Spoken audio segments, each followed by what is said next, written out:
button. So as always, I mean the webinar is recorded, but the chat isn't. So you are always you can chat away quite comfortably. That what you type in there is private. So. So without any, so for those that are new to the webinars, as I was just saying earlier, if it's first time attending, to actually join in, it's always great. Use the chat box. If you can't see that, you'll see the chat icon at the top, which is a speech bubble, and click on that, and then obviously type into the box there, and then we can see it. So it's actually now 8:31. So without any further ado, I shall pass over to Jan for today's webinar. Good morning, everyone. So we have something slightly different for you this morning. So if you're a regular with Head, Heart and Brain webinars, you know it's usually me chatting on. But today we've got David Perks from Sydney, Australia. David runs Pay Complement and was over a month ago and did a face-to-face breakfast meeting on the measures that you can glean from feedback systems, and it was such a great session. We had so many people attend that we thought it would be great to also do this as a webinar. So I'm going to briefly introduce what we're going to do, I hope, yes, and then I'll pass over to David. So just to give you some context, something like 70% of companies are said to be either having moved to or are about to move to what's called an agile performance management approach. So one where you do away with ratings and annual reviews and move much more to a regular feedback. One of the promises that HR often make when they introduce those systems is that they become paperless, so there'll be a lot less form filling for managers. But one of the concerns that raise is a lack of data, and particularly a lack of being able to monitor how well the new approach is working, whether people are getting the feedback they need, and indeed whether their performance is improving as a result. And we know that some research that was done by CEB suggests that after the initial euphoria of moving to one of these systems, actually productivity and sort of satisfaction with the system drops considerably after the first year. But I think what David's approach does is allow us both to, A, keep people engaged with this type of approach, both managers, peers, and people who work for someone, and also just colleagues who want to give feedback to those they work with. And it also allows HR to mine data, really useful data. I would argue, better data than you get with a kind of annual system. So with that, I'm going to pass over to David. The one thing I will say is we're not going to actually talk about David's software. We're going to talk about what you can do as a result of it. If people are interested in his software, I'm sure he's got his link at the end of the presentation, and you can contact him directly. But please do, if you've got questions about the data and how it's mined, please put those in the box, and we'll make sure we stop periodically and answer those questions. So, David, over to you. Thank you. Thanks, Jan. Thanks very much for the intro. Can you hear me okay? Yep, I can hear you. Okay, great. The slides weren't moving when I was watching, so I'm just going to jump them ahead. So hopefully you can now see a slide that says the search for enlightenment. And this is really what we're going to talk about today, is the value that is inherent in capturing feedback conversations and then being able to look at them from a macro level and also a micro level.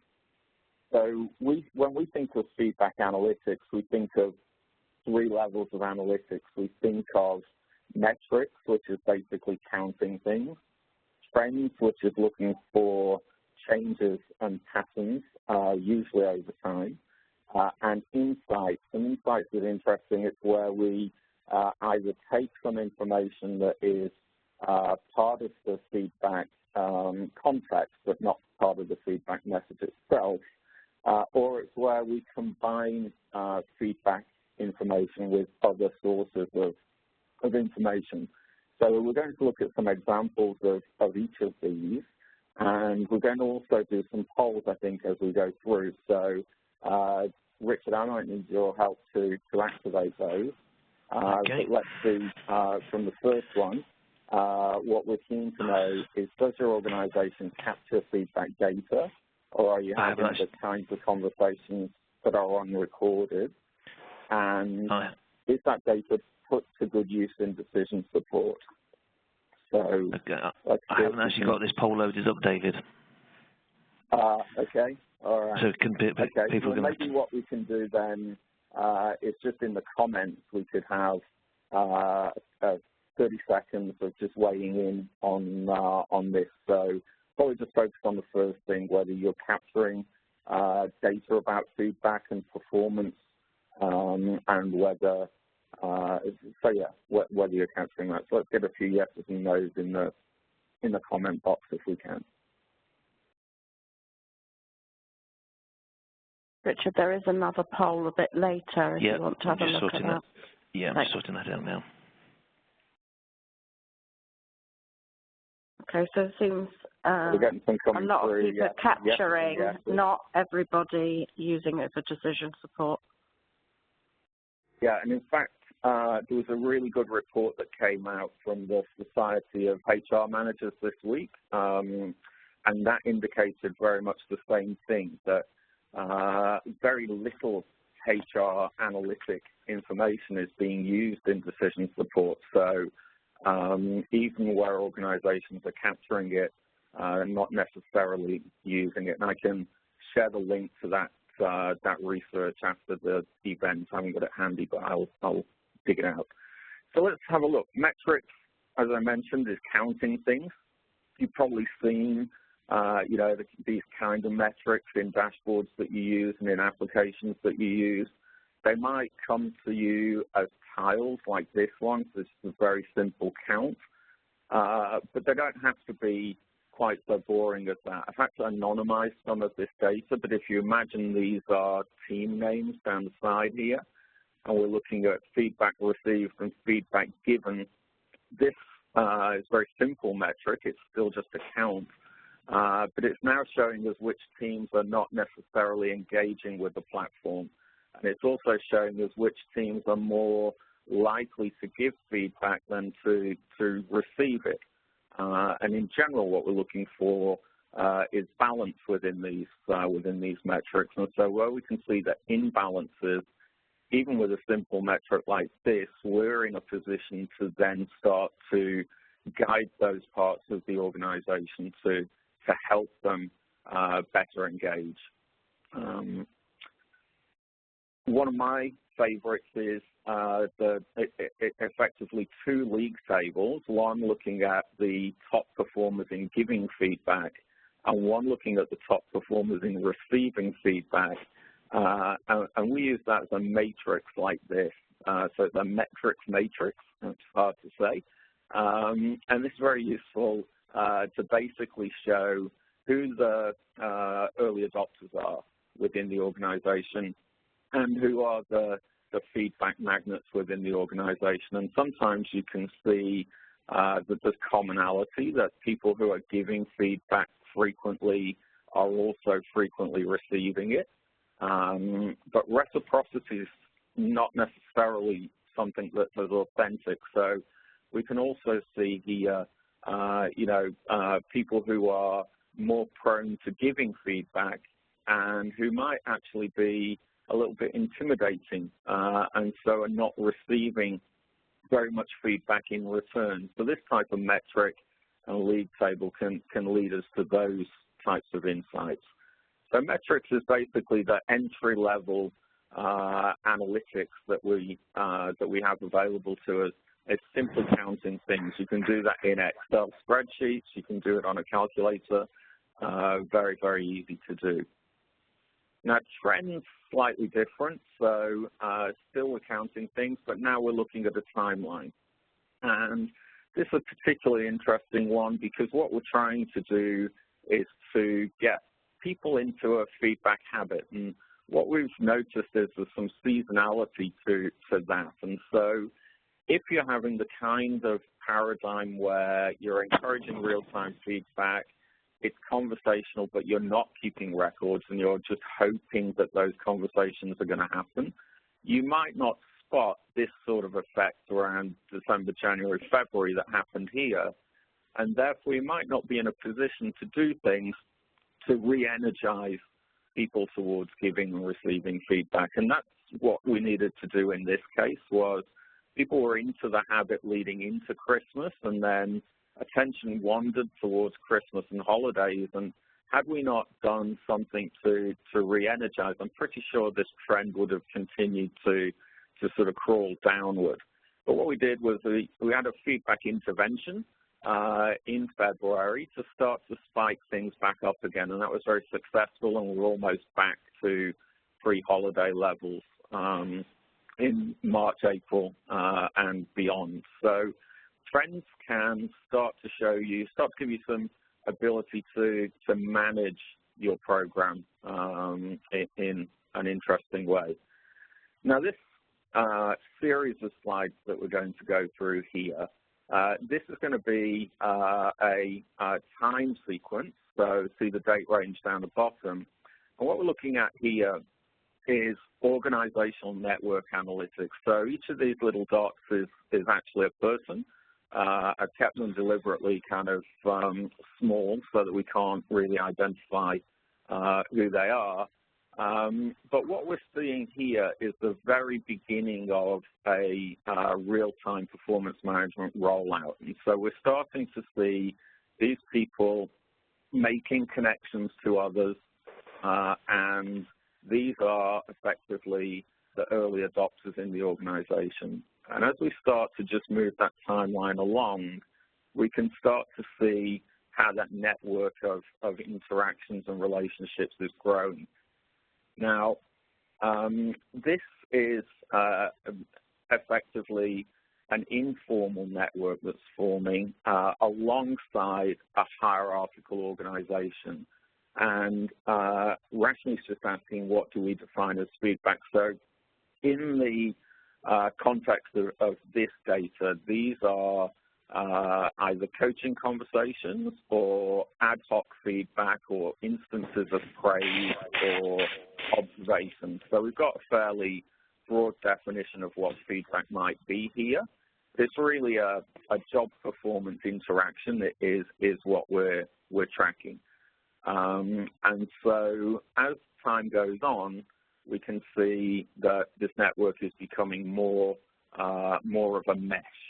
And so by the end of this timeline, where I've decided to stop the timeline, we've now got some pretty interesting trends around the connectivity in the organization and how that evolves. But we've also got some very interesting insights in this as well. We're going to talk more about insights, but whilst we're on this slide, I want to draw out some insights that organizational network analytics can provide. So the first thing is that one of the reasons that we're trying to encourage frequent feedback is to get engagement, teaming, improved performance, but also an improved sense of belonging. And these sort of heavily connected people that have got lots of connections in and out here are effectively the linchpins within this organization as far as connecting to others. Now, interestingly, if we look down the side here, we've got 3 people that I dragged out to the side so that we could spot them easily, who are connected to a number of other people who have no extra connections into the organization. And so we can tell from this that if these 3 people were to move on, if they decided that this was not the organization for them anymore, suddenly all of these other people would feel disconnected. They don't have a natural conduit back into the organization. unlike these people here who have multiple connection points back into the organization. So seeing this trend, what we're trying to manage towards and lead towards is that we don't have any singular connections like we've got on the edges of this network. And also that we don't have any long chains of connections like this chain here. So if anyone were to move on in this long chain here, then others are going to be once again stranded. So organizational network analytics. Sorry, David, when you say here, I don't think we can see what you're pointing to. So can you describe it in terms of where it is on the slide?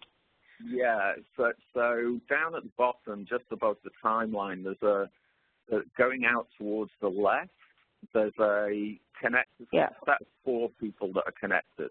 And so that's quite a long chain of connections. So what we're conscious of there is that we don't want to have long chains. What we want is the concept that people are directly connected rather than being connected via a long chain. So we can start to visualize this, we can start to see that, we can start to influence this over time by getting these people who are on the edges of the organization or like some people at the top under the word network who are not joined up at all, by getting them involved. And we can do that either by giving them some feedback and starting a feedback interaction with them, or coaching them around requesting feedback. And self-requested feedback is the most powerful kind that you can get. Basically what we're trying to do here is say, you can see, and I'll go backwards a little bit, the evolution of the network. And by seeing the evolution of the network, you can actually manage problem areas in that network. You can also use this in a positive way, that those people with large numbers of connections are most likely to be able to influence change in the organization and accelerate any change programs that you have underway. So quite a useful trend to be able to track. So we're coming up to another poll now as we move into insights, and we've got this one set up. So what we're postulating here is if we were trying to get people into a feedback habit, which day of the week and time of day do you think people have the headspace to be receptive to feedback or to be generous in giving feedback?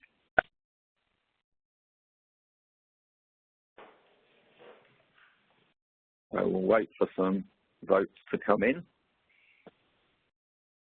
It is set up for multiple, so.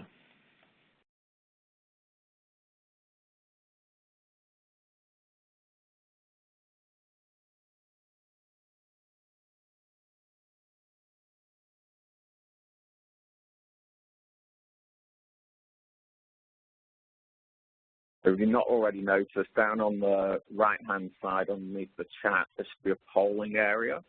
You should be able to pick your responses there, and ideally if you just pick one day and one time period, morning, afternoon. I think if you pick the day, if you then pick morning or afternoon, it takes your day off, so you'll have to just go for a day, I think. Okay. Well, let's go for a day then. So we'll say, which day of the week do you think people have the most headspace for feedback? So let's run with that. We'll see what we get.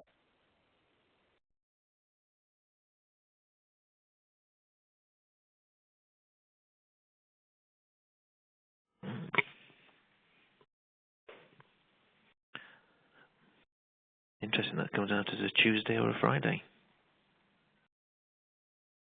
And everybody seems to think morning as well. Yeah, so shall we close that one off, Richard, and see if we can have a look at the results? Just closing down.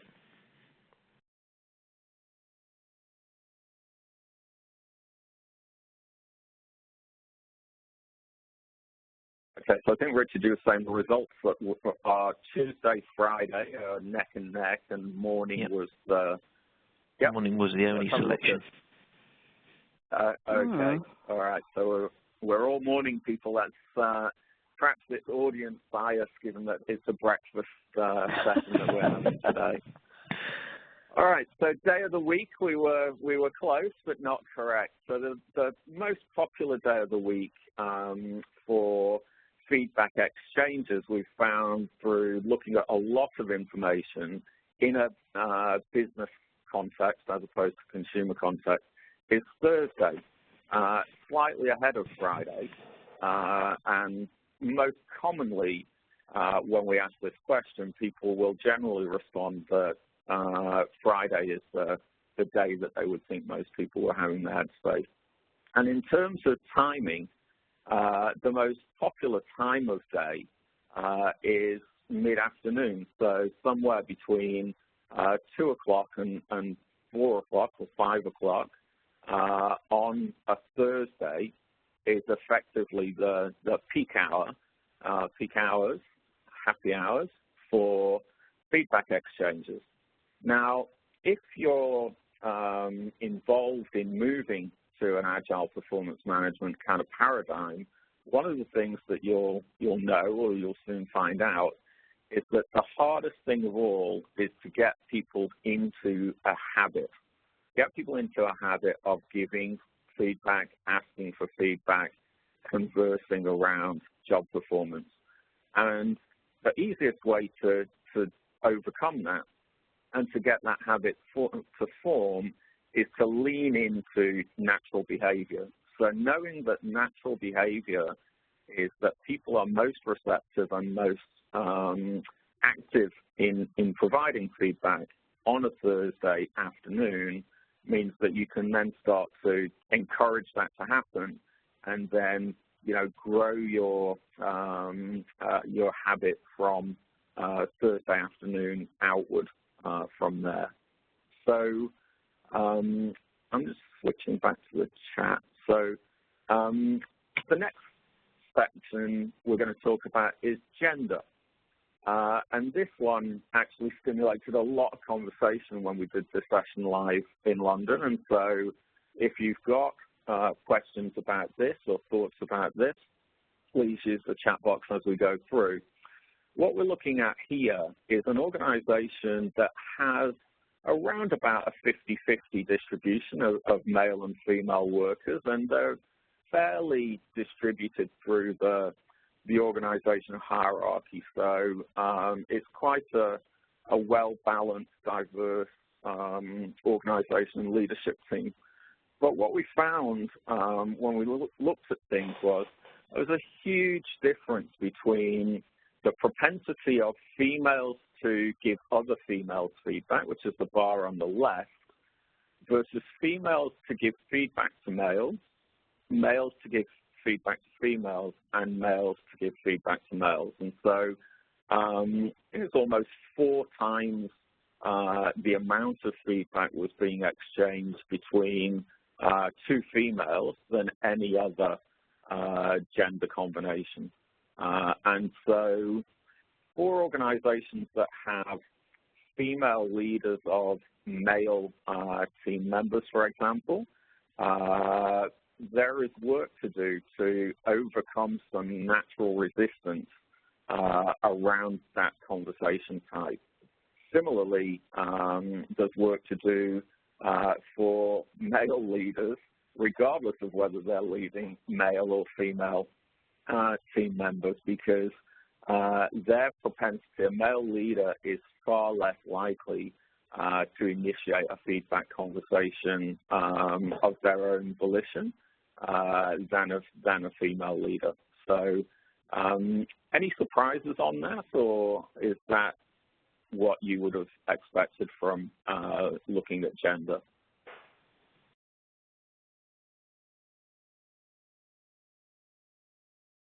Perhaps pretty much as expected. So while we're waiting for people to respond, as people may know, we're in the middle of writing a book about gender in the workplace. So when you look at this type of data, can you also look at what's the quality of that feedback that people are giving? you know, do you see different, some of the stuff in the literature is that women get very different qualitative feedback in terms of sort of tone and how specific it is.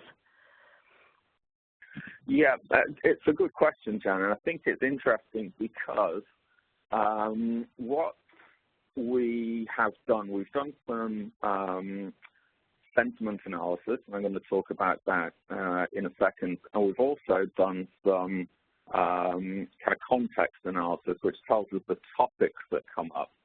But because the female-to-female volume is so high, actually you need to go one step deeper than the research that's out there. And so the question really is the content of a female-to-female feedback conversation different than a male-to-female conversation?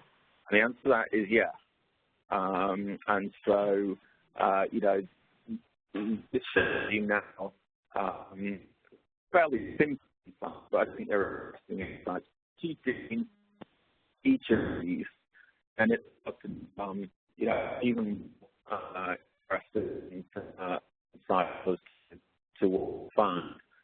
So a good example of them, but one of the sources was the male to female say volume was than the male to male. That was I think that was a bit right. So he did expect that females initiating conversations would be, you know, in larger numbers. But what we didn't expect was that female to male would be smaller in number than male to female. Yeah. So one of the questions then that came up was, well, does seniority have anything to do with this? And so I actually started to look at that as well, and to look at the direction of feedback by gender. So this is a little bit of a difficult graphic to represent this, so I'll explain a little bit of how this works. So, if we look at the center line, we've got the gender groupings again, so female, female, female, male, etc. If we look to the left of that line, that is feedback going up the organization, so from a junior person to a more senior person. If that's the blue line. If we look to the right of the center line, the gray lines is feedback coming down the organization from senior to least senior, and the level of the number of levels that's cascading down. And the orange is the average level of the gap. So that's how the graphic works. But what it's telling us is that if we look from the bottom at the male-male, male-female blue lines going to the left, so feeding up the organization, across months and months and thousands of feedback interactions, males will only feed up one level in the organization. And so, you know, males are not good, in this organization at least, at, you know, having the confidence to feed up the organization. Females, though, will feed up all the way up the organization. So if it's a female feeding up to a female leader, that's the top blue line on the left, then that conversation may happen from any level to any level. If it's a female feeding up to a male, then there's a slight hesitance to go all the way to the top of the organization, but from all the way down to the bottom of the organization. But females in this case are much more willing to give feedback up the organization than males. So any questions on that? Yeah. Now, looking to the right of the center line, I'm not going to look too much at the gray lines because they're all fairly similar. But if we look at the orange line, this is the average level of the gap. And so what we're seeing in this is that even though there's some comfort to feed up, it is less usual to feed up by quite a significant way in the case of males than to have feedback coming down the organization. So males feeding back to females is very typical for there to be several levels of difference in hierarchy for a male giving feedback to a female, who will often give feedback to much more junior people. A male giving feedback to a male, it tends to be direct reports. So you can see the distance is 1 on the bottom orange line of the scale. It's just over 1. And so most commonly, that is a male leader giving feedback to a direct report. Females, a little bit less so, female to female. And so, there's more, there's actually more peer-to-peer feedback happening there, as well as line management-based feedback happening there. But the interesting one is female to male, the average is hardly any difference in positional authority. And so again, we're talking about many thousands of items of feedback here where females are seeming in this organization to feel comfortable giving feedback to males at the same level in the organization, but on average, no higher and no lower in the organization than themselves. So some quite interesting, behavioral insights there, I think, that, in a relatively straightforward and simple way, convey quite a lot about the organization and the culture of it. So I'm wondering, first of all, does that explanation make much sense to the people who are seeing it for the first time? And second of all, do you have this kind of insight for your organization, and is it based on data or hearsay or just not something that you've ever thought about? So be quite keen to get some comments in the comment box around the gender analysis and the seniority analysis that we just went through in those two insights.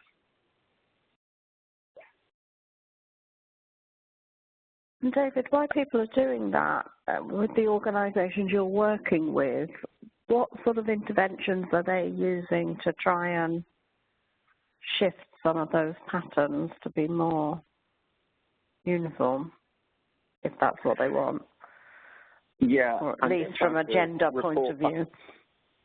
Yeah, I'm going to have to report back on that in a few months' time, I think, Dan, when we can see too early days. The impact of those interventions. So this particular chart here, I only did after we did this session in London, so I didn't even have that data then.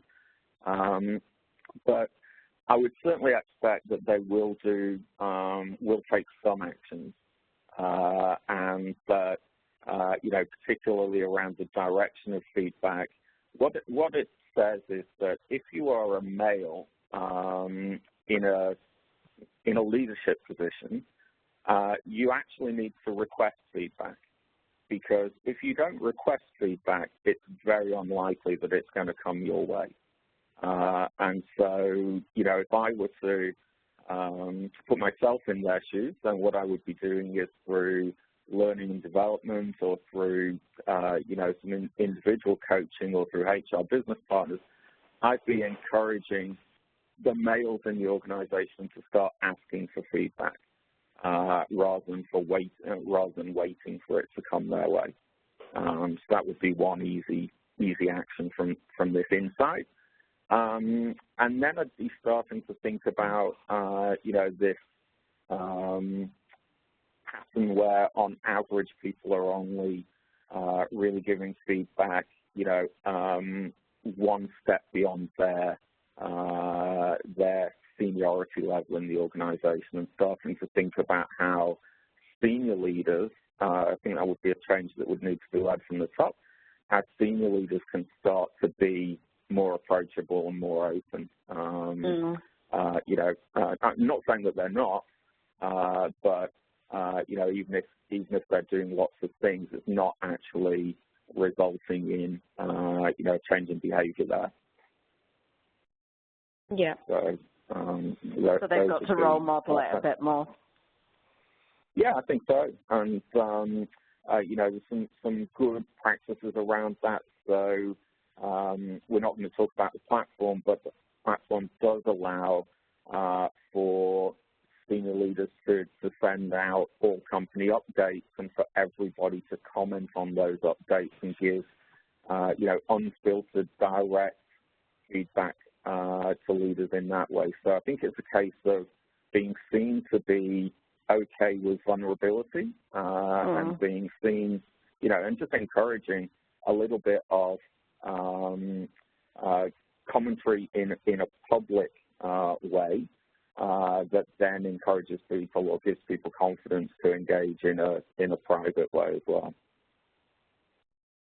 Interesting. So, thank you. Jan, you're asking about whether we could tell, you know, whether the content of feedback was different based on gender, and I can't show actual business-to-business feedback for this because you have to see some of the words. So what I've done is taken some of our consumer feedback for a retailer to show the concept of sentiment analysis and sentiment insight. And so one of the things that Agile Performance Management entails is ideally taking away rankings and scores and any kind of, you know, competitive or threatening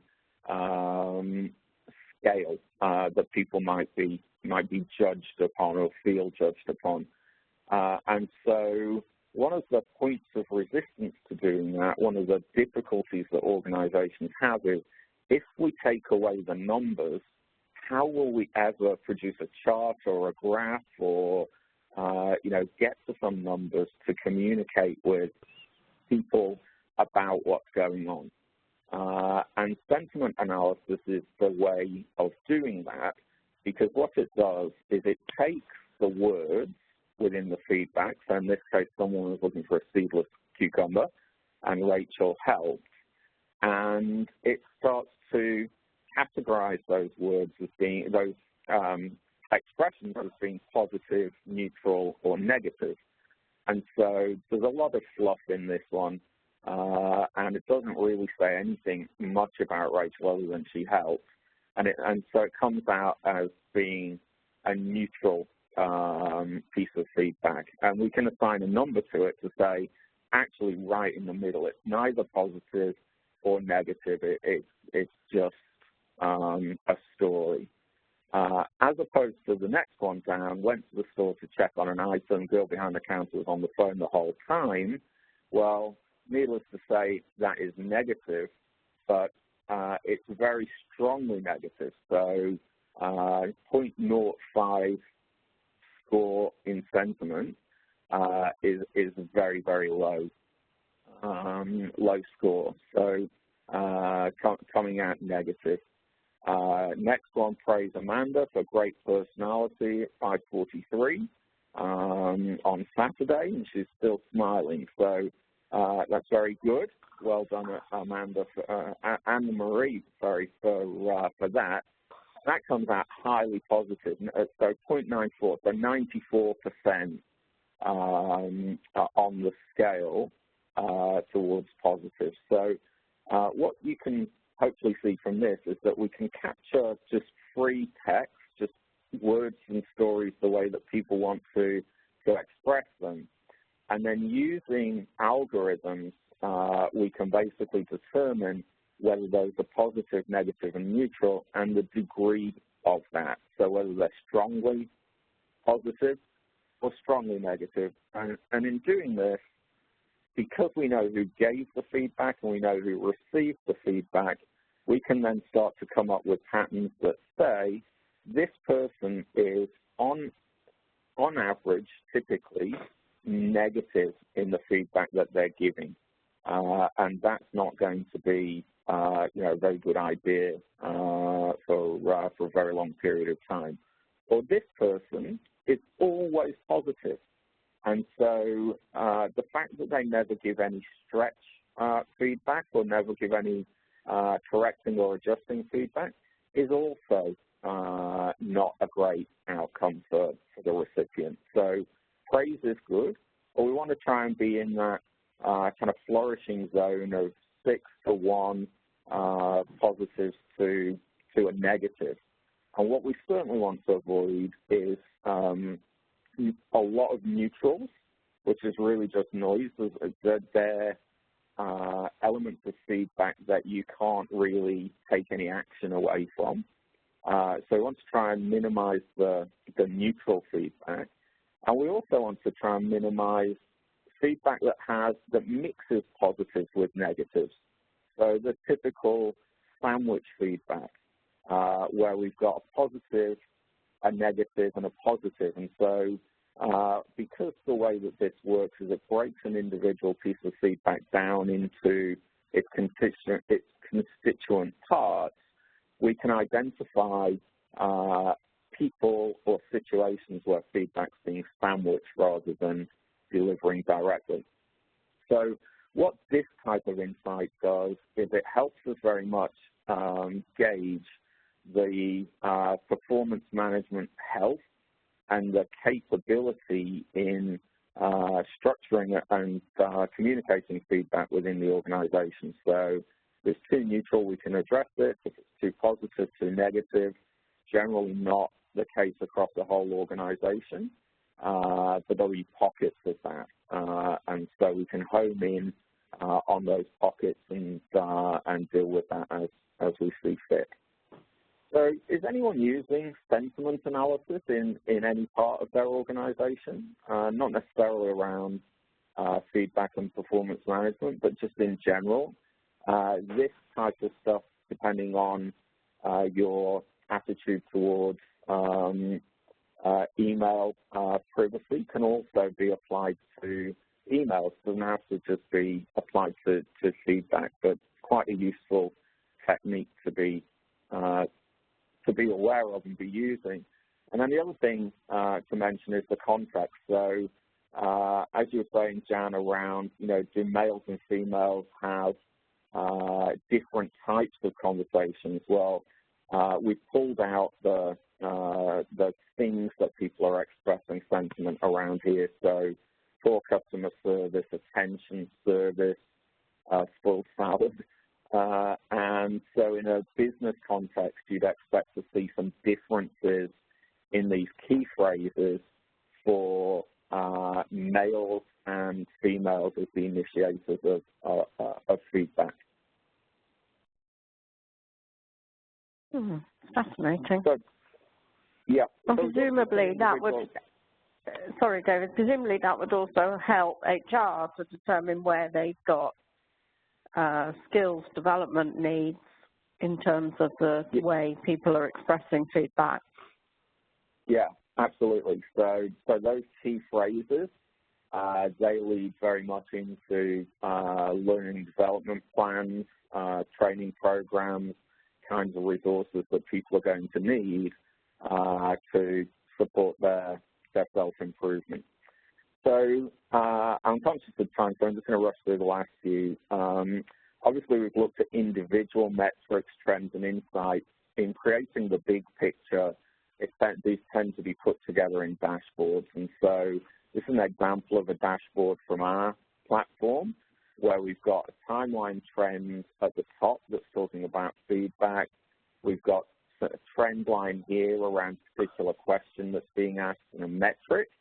And then we've got some more metrics down here, which are around those keywords and expressions being used. So when you start to put this stuff together, then obviously you can drill down into, for example, if I were to click the red segment of the donut chart, we'd be clicking down and all of the other data on the screen would be changing to data that just related to that response. And so dashboards are the way that we interact with with the analysis that we've got. And I thought we'd finish on burgers. So an example of a dashboard and the interaction that would happen might be around this rating that we see on the little speedometer down there, the insight that we've got from IP addresses around where the people are giving the feedback, and then the feedback itself. And so if we look at McDonald's, McDonald's Australia, and McDonald's UK, I'll just quickly go through those, then we can see that we can drill down and segment into this, and we can see that McDonald's in the US has a pretty bad rating versus McDonald's in Australia, which is really very good, 3.67, versus McDonald's in the UK, which is 3.2. And so, the insight that I'll leave you with is, if you want a good McDonald's, then you need to come to Australia for that. But presumably a global company could be doing the same thing on their employees. Yeah. Exactly.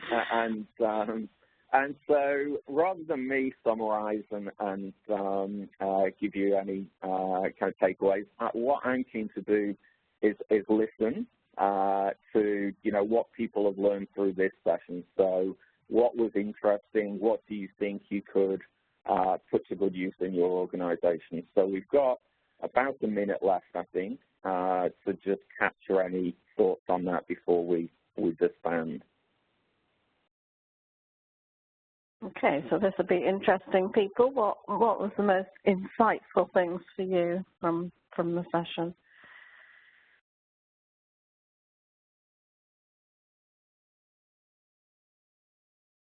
I think for me, while people are typing, what this talks to is often what we measured in traditional performance management processes was still the kind of basic data, the activity data, if you like, how many appraisals were being done and were they in on time type of thing.